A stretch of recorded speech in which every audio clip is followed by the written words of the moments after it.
नमस्कार दोस्तों, मैं एक दुकान पर गया। तभी मैंने उस दुकानदार को एक 7 साल के लड़के से बात करते हुए देखा। दुकानदार बोला, माफ करना बेटा, लेकिन इस गुड़िया को खरीदने के लिए तुम्हारे पास पर्याप्त पैसे नहीं हैं। फिर उस छोटे से लड़के ने मेरी ओर मुड़कर मुझसे पूछा, अंकल, क्या आपको भी यही लगता है कि मेरे पास पूरे पैसे नहीं हैं?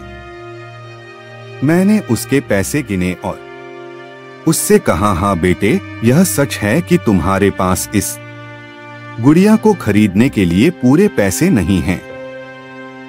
वह नन्हा सा लड़का अभी भी अपने हाथों में गुड़िया थामे हुए खड़ा था। मुझसे रहा नहीं गया। इसके बाद मैंने उसके पास जाकर उससे पूछा कि यह गुड़िया वह किसे देना चाहता है।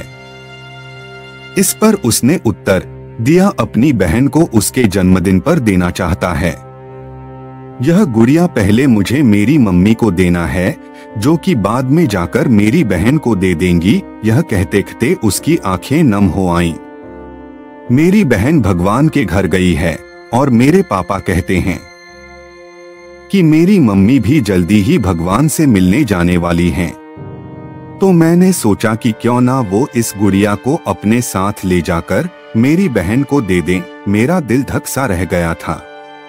उसने ये सारी बातें एक सांस में ही कह डाली और फिर मेरी ओर देखकर बोला, मैंने पापा से कह दिया है कि मम्मी से कहना कि वो अभी ना जाए, वो मेरा दुकान से लौटने तक का इंतजार करें। फिर उसने मुझे अपना एक बहुत प्यारा सा फोटो दिखाया जिसमें वह खिलखिलाकर हंस रहा था। इसके बाद उसने मुझसे कहा, मैं चाहता हूं कि मेरी मम्मी मेरा यह फोटो भी अपने साथ ले जाएं, ताकि मेरी बहन मुझे भूल न पाए।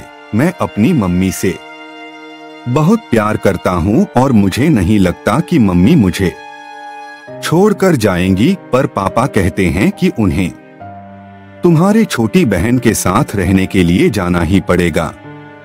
इसके बाद फिर से उसने उस गुड़िया को उदासीन आंखों से खामोशी से देखा। मेरे हाथ जल्दी से अपने पर्स तक पहुंचे और मैंने उससे कहा, चलो एक बार फिर गिनती करके देखते हैं कि तुम्हारे पास गुड़िया के लिए पर्याप्त पैसे हैं या नहीं। बच्चे ने कहा, ठीक है। इसके बाद मैंने उससे नजरें बचाकर कुछ पैसे उसमें जोड़ दिए और फिर हमने उन्हें गिनना शुरू किया। ये पैसे उसकी गुड़िया के लिए काफी थे। यही नहीं, कुछ पैसे अतिरिक्त बच भी गए। नन्हे से लड़के ने कहा, भगवान का लाख लाख शुक्र है मुझे इतने सारे पैसे देने के लिए। इसके अलावा मुझे मम्मी के लिए एक सफेद गुलाब खरीदना है। मेरी मम्मी को सफेद गुलाब बहुत पसंद हैं। फिर हम वहां से निकल गए। मैं अपने दिमाग से उस छोटे से लड़के को निकाल नहीं पा रहा था। फिर मुझे 2 दिन पहले स्थानीय समाचार पत्र में छपी एक घटना याद आ गई, जिसमें एक शराबी ट्रक ड्राइवर के बारे में लिखा था, जिसने नशे की हालत में मोबाइल फोन पर बात करते हुए एक कार चालक महिला की कार को टक्कर मार दी थी, जिसमें उसकी 3 साल की बेटी की घटनास्थल पर ही मृत्यु हो गई थी और वह महिला कोमा में चली गई थी और उसे जीवन रक्षक मशीन पर रखा गया था, क्योंकि वह कोमा से बाहर आकर स्वस्थ हो सकने की अवस्था में नहीं थी। क्या वह परिवार इसी छोटे लड़के का ही था? मेरा मन रोम रोम कांप उठा। मेरी उस नन्हे लड़के के साथ हुई मुलाकात के 2 दिनों बाद मैंने अखबार में पढ़ा कि उस महिला को बचाया नहीं जा सका। मैं अपने आप को रोक नहीं सका और अखबार में दिए पते पर जा पहुंचा, जहां उस महिला को अंतिम दर्शन के लिए रखा गया था। वह महिला श्वेत कपड़ों में थी, उसके हाथ में सफेद गुलाब और उस छोटे से लड़के की वह फोटो और उसके सीने पर रखी हुई थी वही गुड़िया। मेरी आंखें नम हो गई। मैं नम आंखें लेकर वहां से लौटा।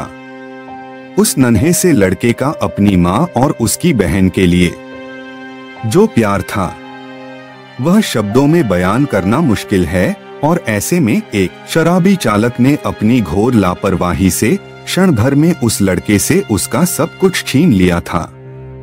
कहानी अच्छी लगी हो तो चैनल को सब्सक्राइब करें, और कोई सुझाव हो तो कमेंट करें। आपका बहुत बहुत धन्यवाद।